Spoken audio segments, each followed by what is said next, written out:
Bienvenido a Calvario. Me alegra que estén acá o con nosotros en línea.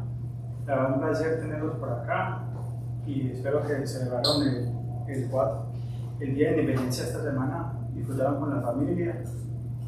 Parece que hasta estaba sorprendido que en la comunidad mía los que recogen la basura están trabajando. Nosotros no ni sacamos la basura pensando que era un día libre, pero parece que las cosas han cambiado. Si es su primera vez en Calvario, enseñamos la Biblia versículo por versículo y capítulo por capítulo y libro por libro para equiparlo como discípulo de Jesucristo, para impactar al mundo que te rodea. Si no conoces a Jesús, entonces nuestra oración es que a través de la enseñanza de la palabra, Jesús se te revele para que puedas creer en Él, tener vida eterna con Dios el Padre y que llenes del Espíritu Santo para que crezcas en tu fe.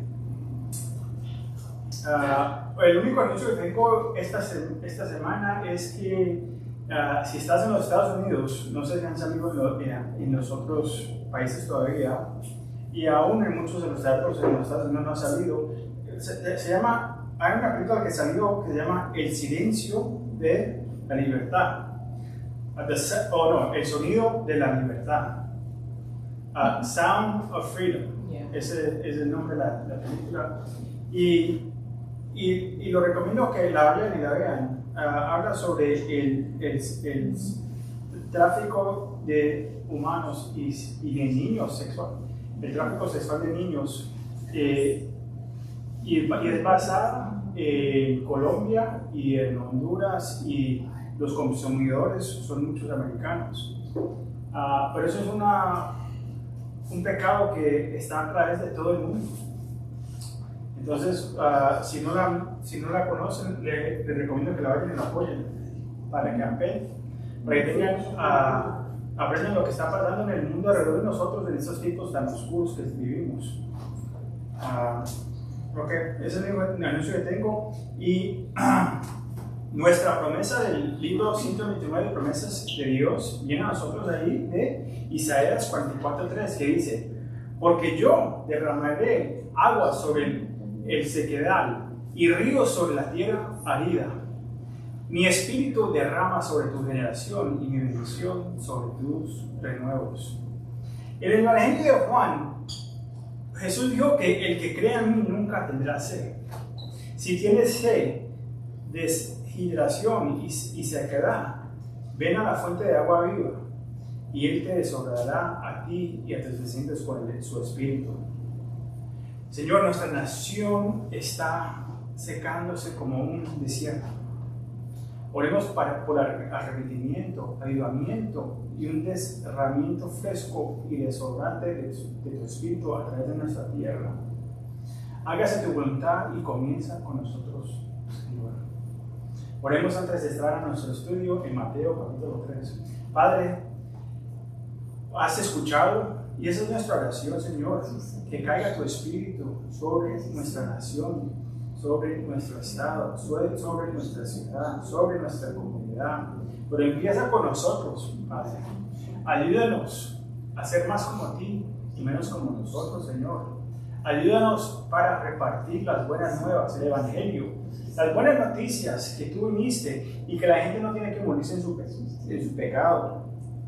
Que tú viniste a darle comida y llenar la sed que tienen en su espíritu. Padre, usa a esta planta de iglesia para hacer tu voluntad. Empieza con nosotros individualmente, Señor, y únenos como una iglesia para hacer tu voluntad, Señor. Tenemos toda la gloria de ti, Señor.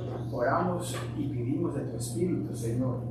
En esta tarde, Señor, ayúdanos a entender el mensaje que tú tienes para tu gente. Damos toda la gloria, Señor. Amén y amén. Ok. Les voy a advertir que, acuerdo a lo que me dijo Maggie esta mañana, el mensaje está fuerte, entonces prepárense. Es la palabra de Dios. Nosotros no preparamos los mensajes para ninguna persona. Enseñamos versículo por versículo y capítulo por capítulo, y acá estamos en Mateo 3, y la semana que viene, ¿saben dónde vamos a estar? En Mateo 4. Entonces ustedes siempre pueden leer, adelantarse. A veces cubrimos todo el capítulo, a veces medio del capítulo, pero hoy vamos a cubrir todos los 17 versículos del capítulo 3. No son muchos, pero hay mucho material. Entonces, con eso, entremos. En las últimas 3 semanas hemos visto el nacimiento y el linaje del rey, lo que resulta en una guerra espiritual y el asesinato de niños de 2 años o menos en Belén. El enemigo asumió que había matado con éxito al rey y al salvador del mundo. Avanzamos a 30 años después y llegamos a un lugar desierto donde el Señor romperá sus 400 años de silencio al pueblo de Israel. Él hablará a través de un hombre llamado Juan para preparar al pueblo para el reino de los cielos. Jesús será ungido para el ministerio que durará 3 años y medio y todavía está perturbando el mundo de hoy. Al mirar a nuestra cultura y nación, nos estamos secando porque hay hambre y sed de la palabra de Dios. El mensaje de nuestro título de hoy es: ¿cuál es el mensaje del reino de los cielos? Empecemos con los primeros 2 versículos del capítulo 3 del libro de Mateo. Vean conmigo. En aquellos días vino Juan el Bautista predicando en el desierto de Judea y diciendo: arrepentís, porque el reino de los cielos se ha acercado. Antes de ver a quién es Juan el Bautista, Mateo nos dice que va predicando, lo que significa proclamar la verdad del Evangelio abiertamente. El Evangelio significa buenas nuevas. ¿Y cuál fue el mensaje que proclamó?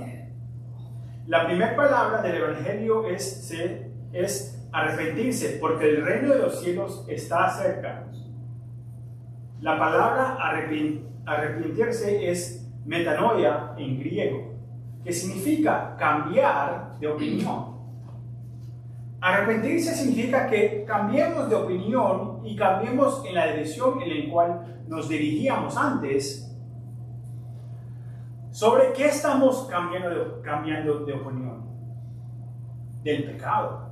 El pecado significa que perdimos la marca y nos desviamos de la ley de Dios, que viola la ley de Dios, y como resultado estamos separados de Dios.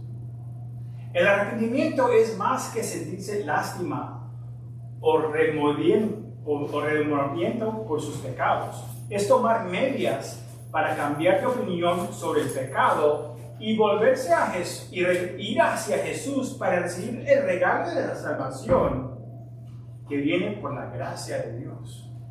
La gracia es obtener algo que no merecemos. La Biblia dice que la gracia de Dios nos salva. Efesios 2:8 dice: porque por gracia sos salvos por medio de la fe. Y esto no de vosotros, pues es don de Dios, no por obras, para que nadie se glorie. Eso no significa que nos limpiamos antes de venir a Jesús, no. Sino que cambiamos de opinión sobre el pecado y nos volvemos vamos hacia Él para recibir el regalo de la salvación y ser sellados y bautizados por el Espíritu Santo para caminar en la novedad de la vida. Arrepentirse es una palabra impopular en la iglesia y la cultura de hoy, porque hay tantas conversaciones falsas y personas que profesan ser cristianos pero que viven como el mundo. Nosotros decimos creer o aceptar a Jesús en tu corazón, llámalo Señor y serás salvo. Primeramente, Él es el Señor, aunque tú lo quieras confesar o no. Él sigue siendo el Señor, Él sigue siendo el Rey.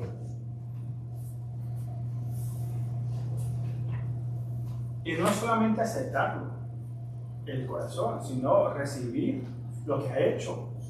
Reconocer que eres pecador y necesitas un Salvador. Muchas iglesias hoy en día no quieren predicar el arrepentimiento porque es ofensivo y no quieren decirle a la gente que cambie de opinión acerca de su estilo de vida pecamoso, porque no llenará los asientos de la iglesia. Es común que los incrédulos digan: no dice la Biblia que no juzgues, porque entonces ¿por qué me juzgas? O también tienen los que se han descaminado, los que se han ido, los rezagados, los que en un tiempo habían sido parte de la iglesia, pero se han alejado. Y después empiezan a comentar y los dicen hasta versículo por versículo en Mateo 7, que dice: no juzgues para que no seas juzgados, porque con el juicio que me juzgas serás juzgados, y con la medida que me mides o serás medido. ¿Y por qué miras la paja que está en el ojo de tu hermano y no echas de ver la viga que está en tu propio ojo? ¿O cómo dirás a tu hermano: déjame sacar la paja de tu ojo, y he aquí la viga en el ojo tuyo? Hipócrita, saca primero la viga de tu propio ojo, y entonces verás bien para sacar la paja del ojo de tu hermano. Y la gente se sabe esto. Se la sabe. No me juzgues. Eso lo dice la Biblia. Tienen razón. No debemos juzgar. Pero si leemos más en el versículo 15 al 20, que lo vamos a leer en un ratico en Mateo 7, Jesús nos dice que seamos inspectores de frutas. Leeremos en un momento de que debe haber frutas de arrepentimiento. No todos crecen en el mismo ritmo. Hay unos que crecen más rápido en el Señor, otros un poco más despacio. Como dice mi papá: mi hijito, es que yo no, tiene que darle tiempo. Pero Dios nos llama a dar frutos que muestran que ya no somos los que éramos antes. Pero no nos significa que no seremos tentados. La tentación siempre va a estar ahí. Pero podemos escapar la tentación. El Señor siempre nos da una manera de escapar la tentación. El pecado es caer en la tentación. Pero toditos fuimos tentados. Y la semana que viene vamos a ver que Jesús fue tentado 3 veces, pues, por Satanás. No es algo que no sea común. Es como respondimos a la tentación. El mensaje del reino de Dios es: arrepiéntase, cambie de opinión y regrese al Rey que vino a salvar al mundo de tus pecados. Jesús nos dijo a las mujeres en el pozo: sus pecados son perdonados, vete y no pecas más.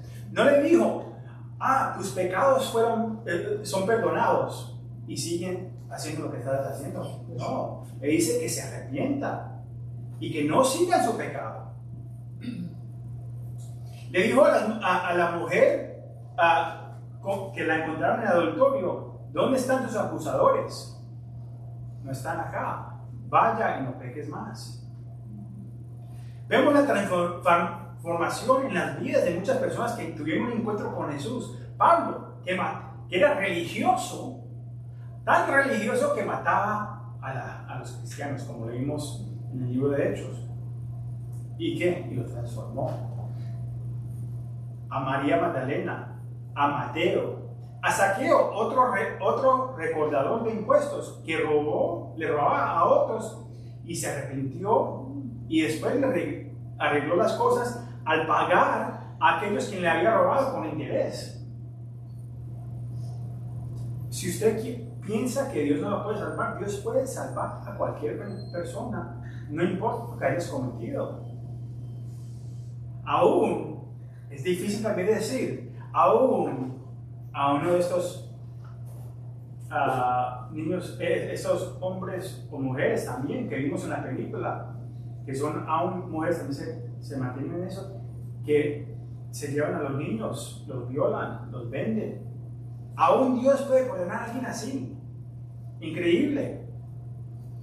Difícil para nosotros, pero para Dios nada es imposible. La cosa es, ¿estás disponible a decir que eres pecador? Que has fallado la marca.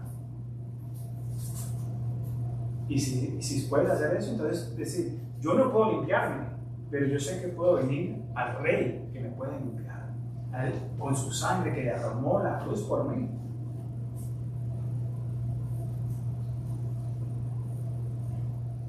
Finalmente, algunos podrían decir, bueno, Juan el Bautista fue un profeta del Antiguo Testamento. Vivimos en los tiempos del Nuevo Testamento. Bueno, la próxima semana, el primer mensaje que Jesús predica es: arrepiéntense, porque el reino de los cielos está cerca. El mensaje no cambia. Cuando Jesús envió a los discípulos, su mensaje comenzaba con el arrepentimiento. Después de la resurrección de Jesús instruyó a sus discípulos en el Evangelio de Lucas a predicar el arrepentimiento y la remisión de los pecados en todas las naciones.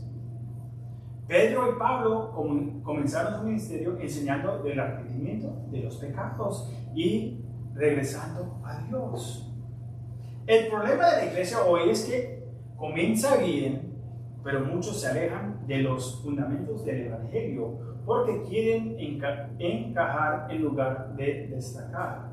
Quieren ser aceptados por el mundo en vez de predicar la verdad y la justicia en el nombre de Jesús por el poder del Espíritu Santo. La iglesia no fue llamada a ser amada por el mundo. No, antes Jesús dijo lo diferente. Dijo que ellos, si me odiaron a mí y me mataron a mí, ¿cuánto más no te van a odiar y perseguir a ti? Pero hoy la iglesia quiere ser aceptada por el mundo.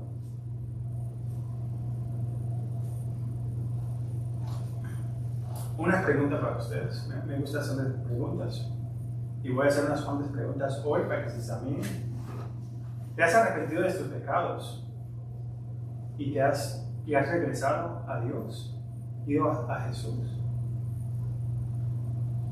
Y a Él para llenarte con el poder del Espíritu Santo, para que puedas vencer la carne, el mundo. Si lo has hecho. Ven a Jesús tal como eres. Pero no escuches a alguien que te diga que está bien permanecer como eres. No. Jesús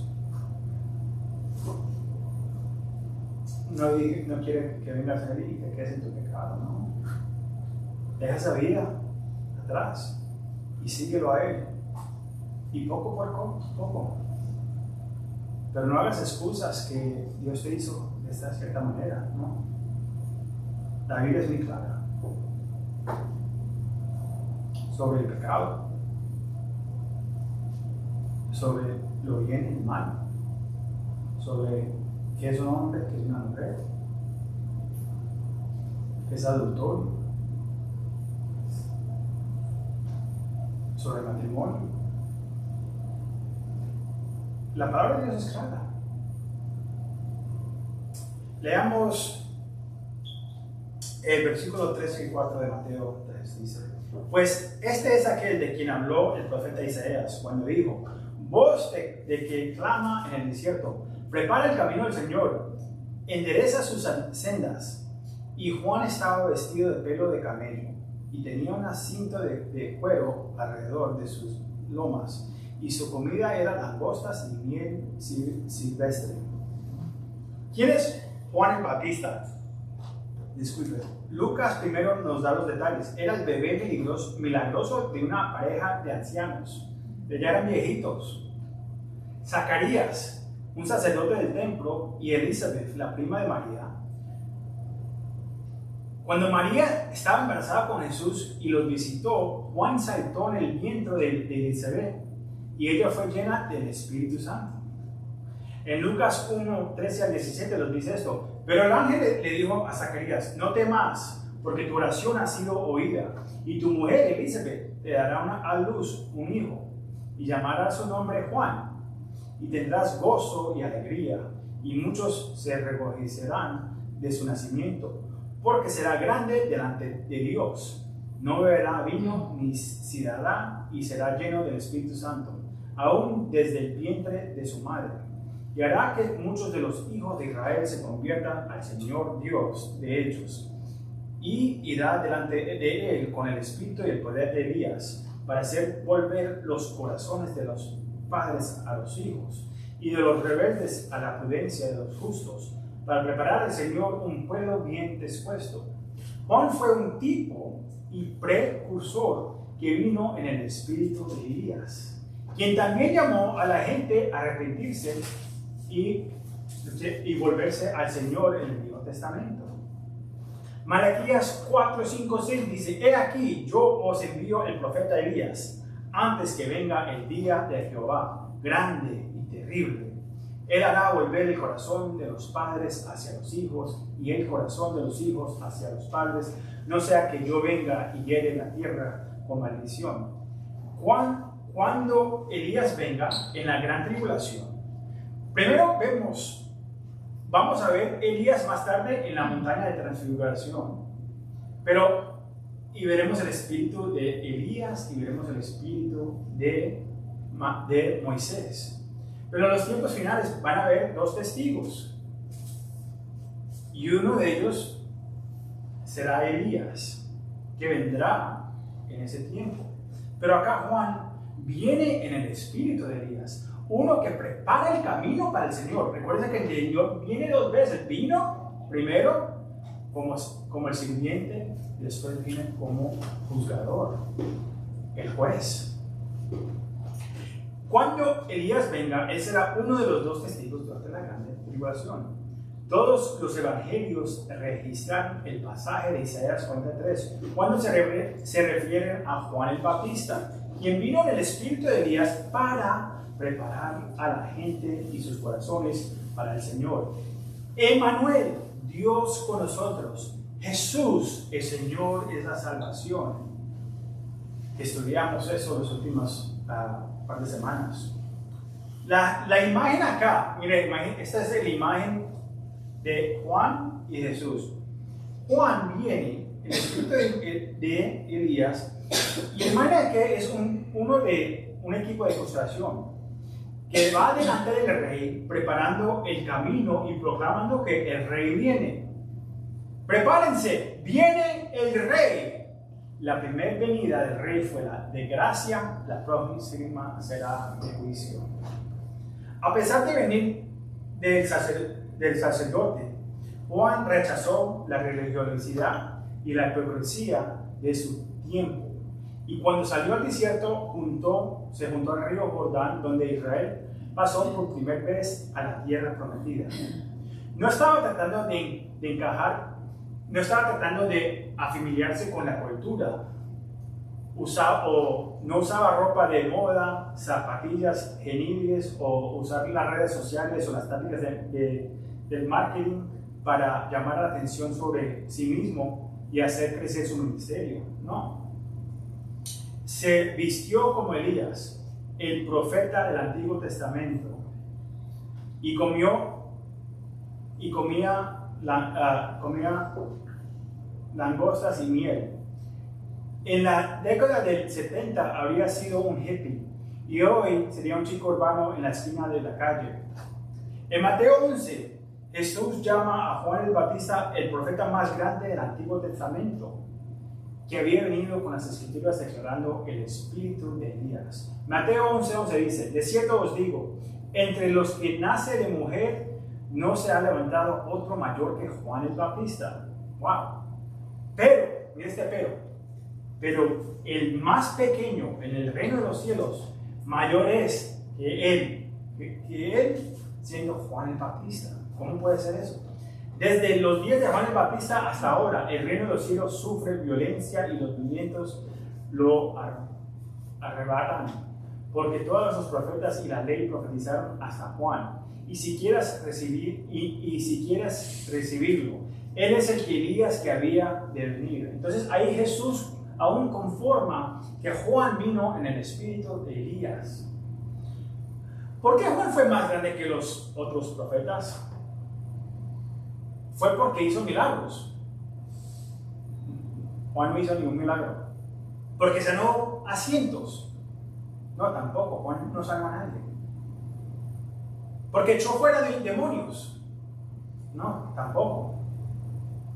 Todos los profetas escribieron acerca de la venida del Mesías. Pero Juan predicó el arrepentimiento y pudo apuntar y señalar. Mire a Jesús, el que quita el pecado del mundo. Sin embargo, si nos fijamos en este pasaje, dice que incluso el más pequeño en el reino de los cielos es más grande que Juan. ¿Cómo es posible? Mientras que Juan podría señalar al Mesías, el cristiano tiene al Dios vivo, el Espíritu Santo viviendo dentro de ustedes. Si no eres cristiano, arrepiéntete y vete hacia Jesús para el perdón de los pecados y para que te selle y llene con el Espíritu Santo. Leamos el versículo 5 y 6. Y salía a Jerusalén y toda Judea y toda la provincia de alrededor del Jordán, y eran bautizados por él en el Jordán, confesando sus pecados. Después de una larga sequía de silencio del Señor, había hambre de escuchar la palabra de Dios en el pueblo de Israel. La gente respondió al mensaje de arrepentimiento acudiéndose al desierto desde todas las áreas de Judea y las regiones circundantes. Y muchos fueron bautizados y confesaron sus pecados. El bautismo significa sumergir todo el cuerpo en la agua. Los judíos bautizaron a los gentiles convirtiéndolos al judaísmo, a la religión de los judíos. Pero aquí vemos que Juan está bautizando a los judíos para arrepentimiento. Nunca se había hecho eso. El bautismo de Juan es como el bautismo cristiano, en que ambos representan el arrepentimiento. Para los cristianos, el bautismo nos identifica con la muerte y el entierro y la resurrección de Cristo, y simboliza que morimos a nosotros mismos cuando caemos en la agua y resucitamos en Cristo como una nueva persona, como lo hizo la doctora Laura hace poquito. Ambas son expresiones públicas externas, pero ninguna de estas lo salvan a uno. Jesús dejaría claro que debes nacer de nuevo. El bautismo era algo que se hace externamente, le dices que ahora que te estoy siguiendo aquí, Señor, que ha confesado, Señor, mis pecados y me ha arrepentido y te quiero seguir. Ahora quiero decirle al público, públicamente, que yo soy hijo o hija tuya. Y los bautizamos. Pero no es necesario para la salvación. Cuando había los dos ladrones, había el ladrón y la otra persona, y estaban colgados en la cruz al lado de Jesús, uno de ellos se arrepintió, el otro no se arrepintió. Y el que se arrepintió, el Señor le dijo: este día estarás conmigo en el reino de Dios. Se lo bautizaron, lo bajaron y lo bautizaron. No, el bautismo no salva a nadie, pero lo hacemos porque fue una de las dos cosas que los mandó el Señor a hacer en memoria de Él. El bautismo, ya explicamos qué es, y la otra es la comunión, para recordar que Jesús murió, su cuerpo fue quebrado y su sangre derramada por nosotros. Por eso es que celebramos la comunión. Antes de salir de esta sección, vemos que ocurrió acá, vimos un avivamiento. Una señal de verdadero avivamiento se observa cuando el arrepentimiento conduce a confesar pecados, y las vidas de las personas se transforman al dejar su antiguo estilo de vida pecaminosa. Leamos el versículo 7 al 9. Al ver el que muchos de los fariseos y de los saduceos venían a su bautismo, les dice: generación de víboras, ¿quién os enseñó a huir de la ira que viene? Hace pues frutos dignos de arrepentimiento, y no pensáis decir de entre vosotros mismos: Abraham tenemos por padre, porque yo os digo que Dios puede levantar hijos de Abraham aún de estas piedras. ¿Qué quiere decir esto? Primero, ¿quiénes son estas personas? Los fariseos eran los legalistas que creían que usted era hecho justo al guardar la ley. Y se agradaba, y le agradaban más a la ley, y le ponían más cargas a los demás, y encontraban formas de eludir a la ley. Hacían muchas más leyes y después buscaban una manera de cómo quebrar la ley. Eran bien religiosos. Y usted los ve todavía hoy en día. Mujeres, ustedes pueden usar pantalones en la iglesia. Mujeres, si va a usar una fata, tiene que ser hasta los codillos. No se puede cortar el pelo. No le puede poner maquillaje. Todas estas cosas. No puedes escuchar esa clase de música. Esa música es del diablo. Todas estas cosas. Pero ellos mismos hacían las cosas que le decían a la gente que hacían. Y el otro grupo que tenemos son los saduceos. Eran los liberales religiosos, que eran ricos. No creían en los ángeles o en la resurrección. Qué pobreza no creer en la resurrección. Y vemos que los fariseos son los que siguen a Jesús. Los saduceos son los que siguen a Pablo. Los dos se juntarían y venían después de Jesús, pero eran mucho más los fariseos, los religiosos. Y los saduceos también estaban centrados en el poder político. Entonces, ¿por qué Juan los llama generación de víboras? Los líderes religiosos no venían a arrepentirse, sino a aspirar a Juan y ver qué estaba atrayendo a una multitud. Sus motivos no eran del corazón, sino de la ambición egoística y la preocupación de que la gente ya no asistiera a su sinagoga o su iglesia, ya no iban a entrar las ofrendas. Vimos eso a través del ministerio de Jesucristo. La palabra Biblia se usa 5 veces en la Biblia y 4 referencias son a hombres religiosos astutos y malvados por Juan y Jesús. El mensaje de Juan es de juicio y él dice que ¿quién te advirtió que huyeras de la ira que viene? El mensaje puede parecer difícil y fuerte, pero el mensaje del reino es arrepentirte, cambiar de opinión acerca de tu pecado y ir a Dios o enfrentar la ira de Dios. Además, califica su juicio diciendo que den frutos de arrepentimiento. Él no lo está juzgando, está mirando su fruto o la falta de fruto. Verá sus hijos creerán que eran salvos o redimos solo porque eran judíos y hijos de Abraham. Juan les dice que dejen de confiar en su herencia judía porque deben dar las frutas del arrepentimiento. Juan agrega además que pueden criar hijos de estas piedras. Algunos comentarios dicen que se refiere a las 12 piedras que los hijos de Israel colocaron en el río Jordán cuando estaba seco y los israelitas cruzaron a la tierra prometida. Ahora quiero hablarles a aquellos de ustedes que se han endurecido y tienen un corazón de piedra debido a las circunstancias de la vida. Dios puede convertirlos en hijos de Dios, como lo hizo en mi vida. ¿Estás listo para cambiar de opinión y ir a Dios? Confesar tus pecados. Decirle, acá estoy, Señor.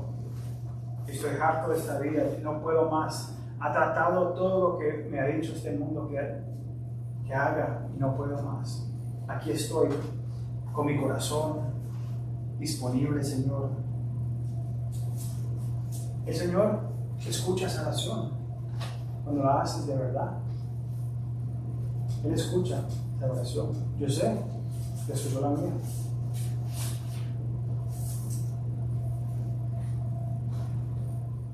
Él está dispuesto a encontrarte contigo ahí mismo donde estás. Para otros, esta historia me recuerda a una tradición similar sobre la religión. Las personas se consideraban cristianas o religiosas porque nacieron en la tradición familiar.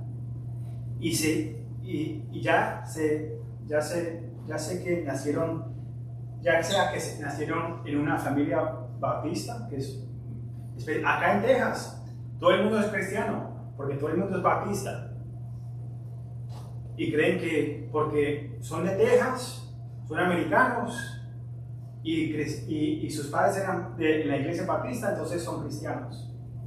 Para los hispanos, es que nuestra familia creció católica, entonces soy cristiano.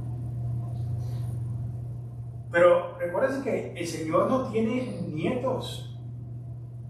O eres hijo o hija de Dios, o no eres ni uno. O tienes una relación con Jesucristo, o no tienes una relación. No porque tus padres tuvieron una relación, porque nací en una religión, no.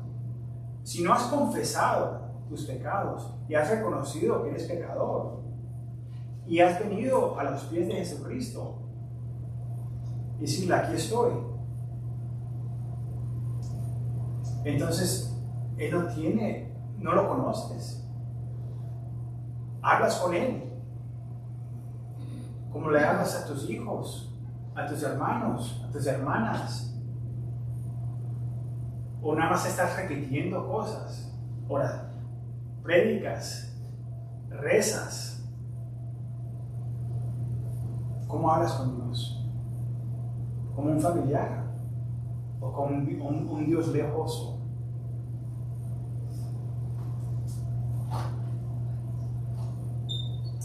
¿Te has arrepentido de tus pecados?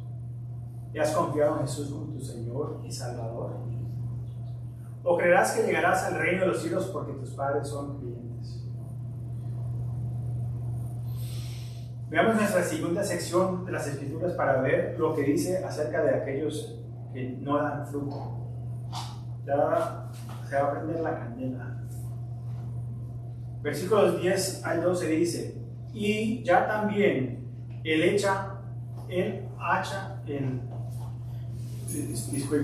y ya también el hacha está puesto a la raíz de los árboles. Por tanto, todo árbol que no da buen fruto es cortado y echado en el fuego.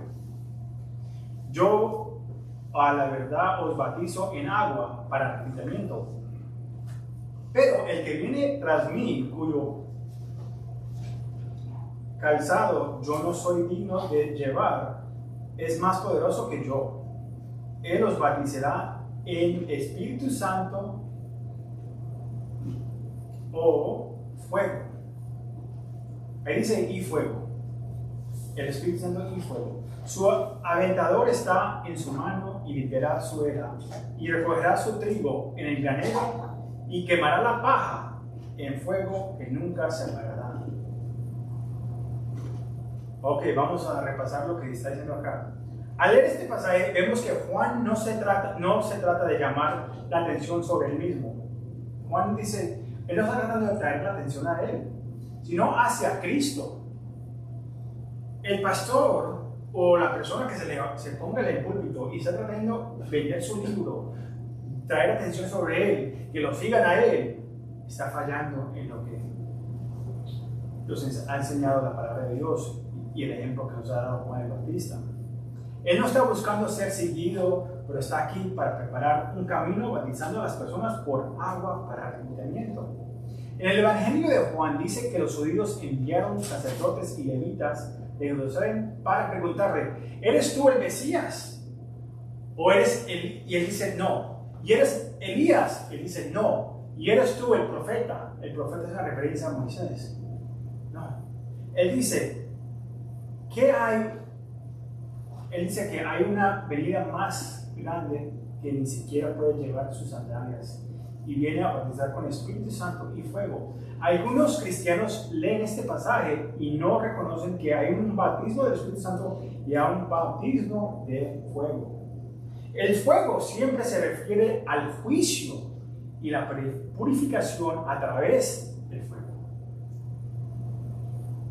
Sin embargo, muchos hacen referencia al libro de Hechos y la escena donde habían lenguas como fuego. Pero no eran fuego, eran una imagen que se parecía como si fuera un fuego, pero no era fuego. Acá estamos hablando claramente de un fuego que quema. Necesitas mirar el contexto aquí. El fuego aquí es uno donde la fruta mala será arrojada al fuego. El usar fuego para separar el trigo de la paja, mientras Jesús, purifica su iglesia. En otro capítulo, en Mateo, yo creo que el 25, habla sobre, van a crecer la paja y el trigo van a crecer. Es como la grama suya. Está verdecita y después empiezan a salir estas otras ramas, que son mala yema. Y uno lo empieza a arrancar para quitar, para que la grama crezca bien. Pero Jesús nos dice en la iglesia, no las jalen, porque a veces vas a jalar a una que piensas que es mala grama, pero de verdad era uno mío. Él va a mandar a sus ángeles y Él mismo los va a arrancar. Pero el que trae el juicio y el fuego es el Señor. Él es el que va a dar juicio y echar a unos al fuego.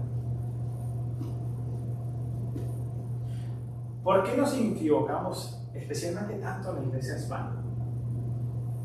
Es a través también de las iglesias americanas, pero yo veo esto mucho en las iglesias hispanas. El cristianismo de hoy se ha convertido en un espectáculo sobre las experiencias del Espíritu Santo. Milagros, sanando, música, máquinas de humo y mensajes de buenos sentimientos sin predicar el arrepentimiento para evitar ofender a otros. Yo creo que esa segunda parte de no ofender a otros es más en la iglesia americana. Pero eso, el mensaje de los milagros y la gente gritando y corriendo, es toda experiencia, un espectáculo. Y el resultado es que creemos cristianos que viven como el mundo, estando sacudiendo sus cosas, bailando en el club, en el club, what's the word for club? En la discoteca la noche después, el sábado en la discoteca, y después viniendo los domingos adorándose y levantando las manos. Sí, Señor, sí.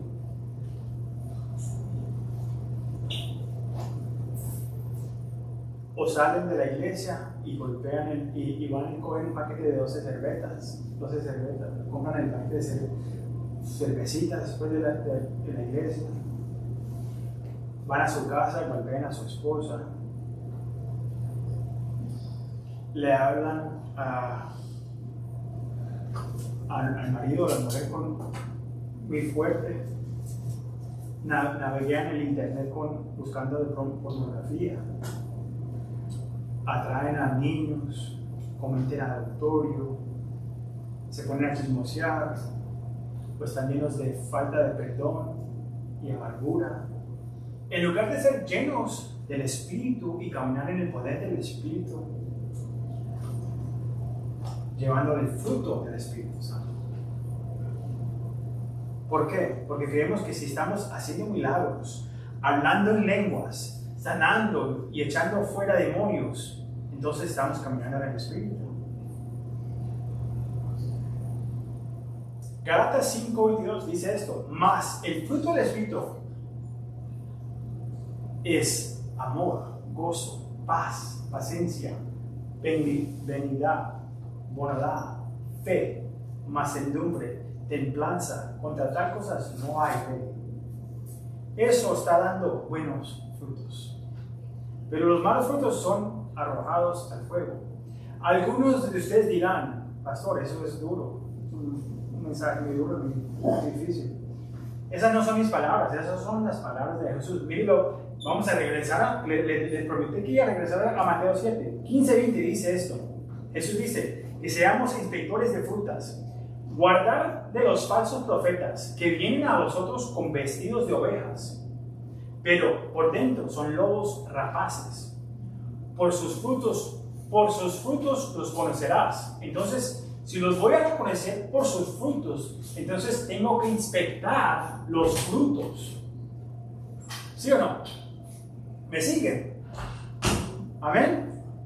Tengo que inspectar los frutos. ¿Acaso se recogen uvas de los espinos o higos de los abrojos? Así todo buen árbol da buen fruto, pero el árbol malo da frutas malas. No puede el buen árbol dar malos frutos, ni el árbol malo dar frutos buenos. Todo árbol que no da buen fruto es cortado y echado en el fuego. Así que por sus frutos los conocerás. Entonces, si usted me dice acá que estás viniendo y eres cristiano, yo voy a inspectar tus frutos, porque eso es lo que me dice la palabra de Dios. No me digas que eres cristiano, demuestra frutos del árbol bueno. En los versículos 21 y 23, Jesús les dice las palabras más aterradoras, las más terribles que alguien que sea llamado cristiano jamás quiera escuchar. Miren lo que dice en 21 y 23, dice: no todo el que me dice Señor, Señor, entraré en el reino de los cielos, sino el que hace la voluntad de mi Padre que está en los cielos. Muchos me dirán en aquel día: Señor, Señor, no profetizamos en tu nombre, y no en tu nombre echamos fuera demonios, y en tu nombre no hicimos muchos milagros. Y entonces les declarará: nunca os conocí, apartados de mí, hacedores de maldad. ¿A quién está hablando? ¿Al mundo o a gente disfrazada de cristianos? Si estás jugando con tu fe y siendo cristiano, hoy es el día de arrepentirte. Si no crees que hay infierno, créelo, porque Jesús regresará para arrebatar a su novia antes del juicio de Dios en la tierra. Y luego Jesús regresará para juzgar al mundo y separará al trigo de la paja. El trigo pasará a la eternidad en la presencia de Dios, y la paja pasará a la eternidad en el lugar de toda oscuridad y tormento. Jesús predicó más sobre el infierno que sobre el cielo, porque su deseo es que nadie se pierda. ¿Elegirás ir al cielo o al infierno? ¿Qué vas a escoger hoy? ¿Qué estás esperando? Veamos nuestra última sección de las Escrituras a concluir nuestro estudio hoy. Leyendo el versículo 13 al 17. Entonces Jesús vino de Galilea a Juan al Jordán para ser bautizado por él. Mas Juan se lo oponió diciéndole: yo necesito ser bautizado por ti, y tú vienes a mí. Pero Jesús respondió: deja ahora, porque así conviene que cumplamos toda justicia. Entonces le dejó.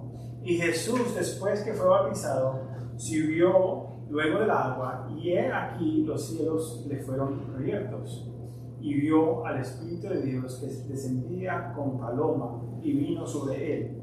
Y hubo una voz de los cielos que decía: este es mi Hijo amado, en quien tengo complacencia. Jesús llega, y en el Evangelio de Juan dice: he aquí el Cordero de Dios, que quita el pecado del mundo. Esto puede ayudarnos a entender por qué Juan dice: espera, necesito ser bautizado por ti. Y el verbo en griego sugiere fuertemente que Juan siguió tratando de evitar que Jesús entrara en el agua. Jesús: no sé qué está haciendo. Usted es el que tiene que bautizarme a mí. ¿Cómo? No. Jesús no entra acá. No. Usted. Quédese ahí. Usted no puede hacerse. No me puede bautizar. Me hace recordar otra historia similar. ¿Recuerdan cuando Jesús le estaba lavando los pies a todos los discípulos? Y después Pedro diciendo: no, usted nunca me va a dar los pies a mí. Y Jesús le dice, si no te lavo los pies, entonces no podrás tener parte de mí. Y entonces Pedro dice, entonces lávame todo el cuerpo entonces. Ambas historias dan una idea del carácter de Dios y el mensaje del reino de Dios. Jesús vino a servir y no ser servido. Jesús vino a identificarse con nosotros y dejarnos un ejemplo. El mensaje del reino de Dios comienza con el arrepentimiento, que es cambiar de opinión sobre el pecado y volverse y regresar a Jesús o ir hacia Jesús, quien vino a quitar el pecado del mundo. El Cordero de Dios debe ser un sacrificio sin mancha, sin pecado, algo con lo que no podemos identificarnos porque nosotros hemos nacido con pecado. Desde el niño más pequeñito. Usted no tiene que decirle a la hija mía de 3 años o de 1 año, que no haga eso, que ella empieza a pecar. Eso es mío, y le empieza a quitar. Nadie tiene que enseñarle que sean pecadoras. No, es que es mi cosa. No, pero sí, lo vemos pequeño y los queremos malcriar y esas cosas, pero I was trying to think of another word, y vemos que son niños, pero no, ellos ya tienen eso de ellos. Todos somos nacidos con pecado, del más pequeñito al más viejito como Pablo. Todos somos llenos de pecado. Entonces, nosotros no podemos identificarlos con Jesús. Sin embargo, Jesús, Dios el Hijo, descendió y se identificó con nosotros. Como entonces el Dios hombre, nacido en el mundo como un bebé y viviendo una vida perfecta, Dios el Padre estaba encantado, complacencia, antes de que Jesús había hecho un solo acto del ministerio. Al bautizarse, Él también se identificó con pecadores como usted y yo. Segunda Corintios 5:21 dice, al que no conocía pecado, por nosotros lo hizo pecado, para que nosotros fuésemos hechos justicia de Dios en Él. Él se identificó con nosotros para que pudiéramos heredar su justicia. En segundo lugar, el bautismo era simbólico de su muerte, de su sepulcro y su resurrección. Él fue bautizado como un ejemplo para nosotros. Como cristianos somos bautizados para identificar con la muerte, el entierro y la resurrección de Jesucristo. No nos salva, pero queremos declarar públicamente que nos hemos arrepentido y estamos muertos a nuestra antigua vida y somos una nueva creación en Cristo. No nos avergüenza que el mundo lo sepa. Después de que Jesús es bautizado, vemos una imagen maravillosa de la Trinidad. El versículo dice, he aquí, los cielos están abiertos. Juan 1:32 dice, también dio Juan testimonio diciendo, vi al Espíritu que descendía del cielo como paloma y permaneció sobre él. Y yo no le conocía, pero el que me envió a bautizar con agua, aquel me dijo, sobre quién ves descender el Espíritu y que permanece sobre él. Este es el que bautiza con el Espíritu Santo. Y yo lo vi y he dado testimonio de que este es el Hijo de Dios. El Espíritu Santo no es una paloma, sino que desciende del cielo como una paloma. Y Juan y los que estaban alrededor pudieran verlo. Fue la unción y el poder del Espíritu Santo para su ministerio público. En el Antiguo Testamento, el Espíritu Santo vendría sobre otros para capacitarlos para una obra especial. Pero aquí el Espíritu Santo ahora solo viene sobre Jesús, pero permanecerá en Él. Él es Dios y ahora tiene el Espíritu Santo encima de Él también. ¿Por qué una paloma? Una paloma es una imagen de pureza, paz, mansedumbre y amor, como los frutos del Espíritu Santo. En el versículo 17, Juan dice: de repente, una voz audible del cielo dijo: este es mi Hijo amado, en quien tengo complacencia. Acá tenemos una imagen de Dios el Padre, Dios el Hijo y Dios el Espíritu Santo en la misma escena. El Hijo en la agua, el Espíritu Santo descendiendo y los cielos abridos y escuchando una voz del cielo. Esto no solamente fue Juan que escuchó esto. La semana que viene veremos que Satanás dice: porque tú eres el Hijo de Dios. Satanás escuchó. No sabía, pero ahora sabe. Satanás no es Dios. Satanás no sabe el futuro, pero ha escuchado. Servimos a un Dios que está hecho de 3 personas. Cada uno tiene su propia personalidad, con su propio intelecto, emoción y voluntad. La Trinidad es uno de los conceptos más difíciles de entender en la Biblia. La palabra hebrea, Elohim, de la pluralidad, habla de la pluralidad de Dios, una referencia a las personas de Dios, las personas de la Trinidad. Génesis 1:10 dice: entonces dijo Dios, entonces dijo Elohim, hagamos al hombre a nuestra imagen. No dijo a mi imagen, dijo a nuestra imagen. Una referencia de las personas de Dios, conforme a nuestra semejanza. Génesis 3:22 dice: y dijo Jehová Dios: he aquí, el hombre es como uno de nosotros, sabido en bien y mal. Y dijo Jehová Dios, Jehová Elohim. Nosotros solo servimos a un Dios. La Biblia es clara en que hay un solo Dios, no hay otro Dios, y Él es uno. La referencia, si las quieres apuntar, Deuteronomio 6:4, Isaías 45:5 y versículo 6 y versículo 18, Marcos 12:32, Galatas 3:20, 1 Timoteo 2:5. Hay un Dios en 3 personas. Y el Antiguo Testamento y el Nuevo Testamento hacen referencias a las 3 personas de la Trinidad.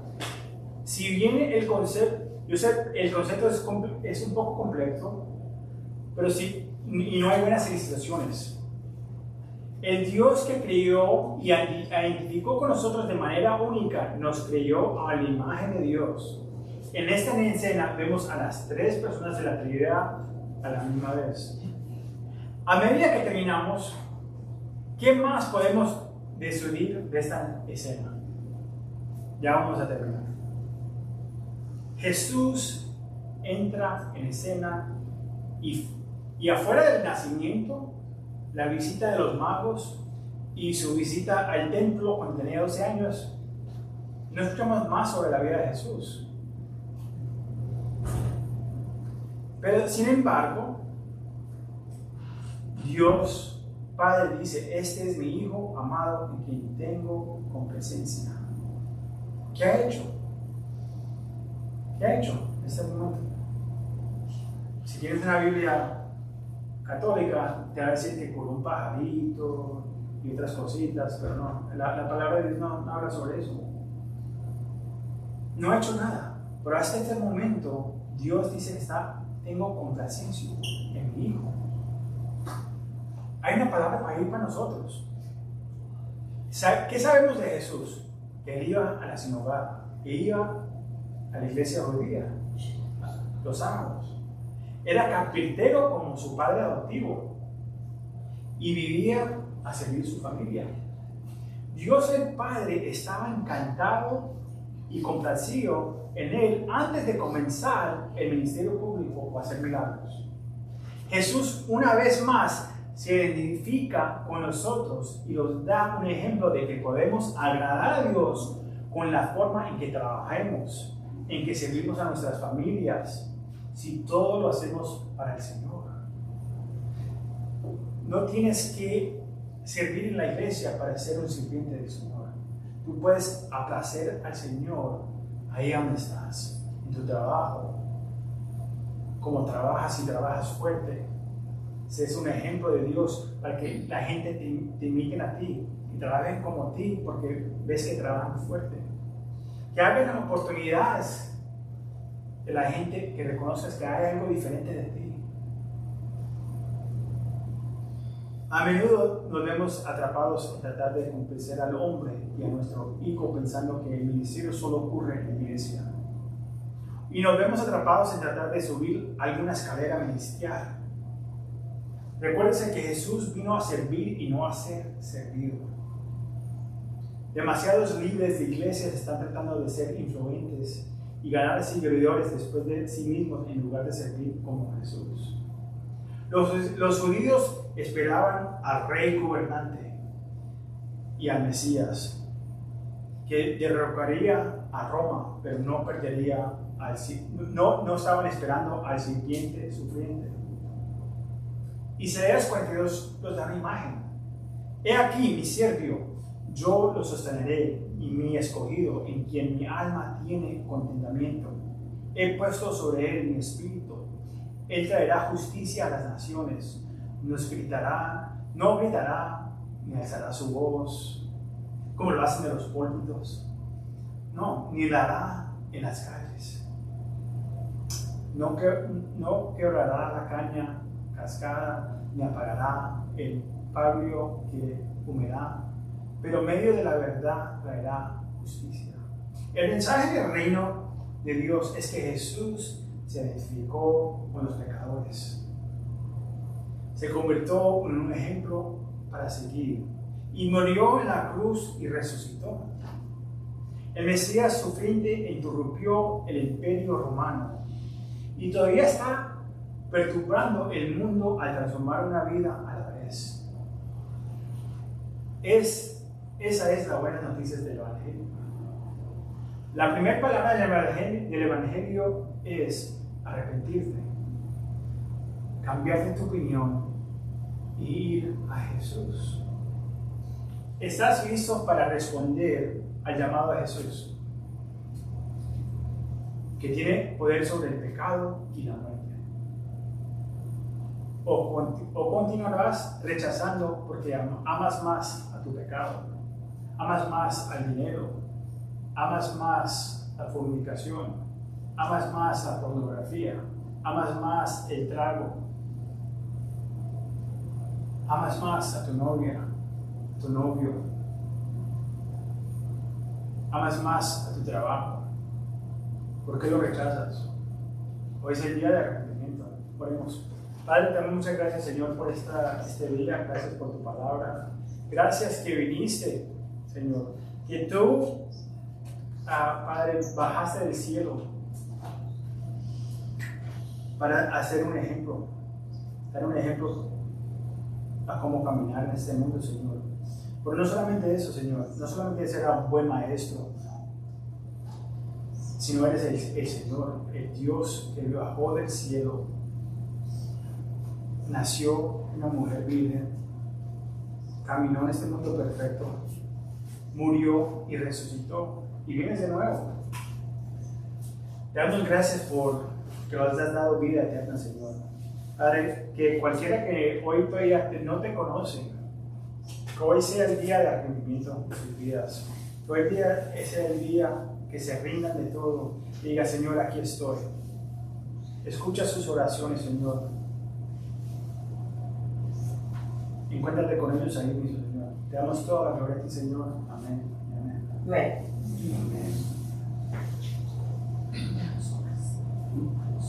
Amén.